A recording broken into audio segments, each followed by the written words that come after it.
All right, how do you study the Bible?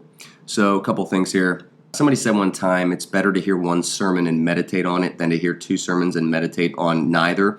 And it's the same thing with reading the Bible. And so there's a lot of different plans out there. 3 chapters here, 4 chapters there, read through the Bible in a year, etc. But ultimately, I kind of keep it congruent. And so a lot of people tend to bounce around. I go through an entire book. And so if you're brand new to Scripture or it's been a long time, I'd start with Mark and then go to Acts, and then you kind of work your way through from that. But if you've read the Bible before and you're familiar with it, I just start either with Genesis and just move your way through, or start with Matthew in the New Testament and move your way through the New Testament without really any kind of breaks. The Psalms, for example, are great for just kind of devotional readings, in the morning or at night, which is when I would really recommend meditation, prayer, Bible reading, first thing in the morning and last thing at night, because when you read something last thing at night, it sets you up. That's where your brain and your thoughts are when you wake up in the morning, and then reading through Scripture and praying in the morning kind of sets your day up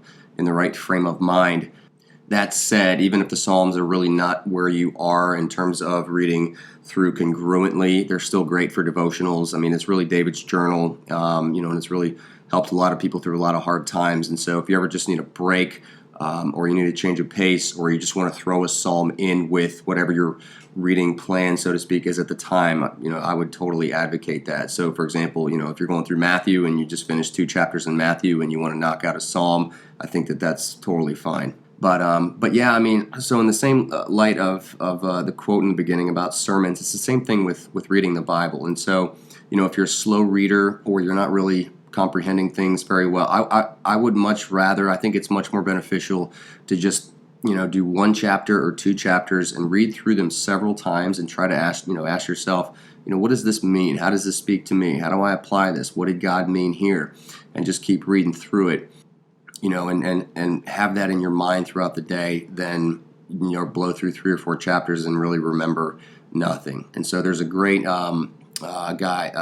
commentary by Matthew Henry that you can get on Amazon. But, it's old. He's 17th century, but, it's more or less layman's language. But that's a really good buy on Amazon for just help from a commentary if you ever need it.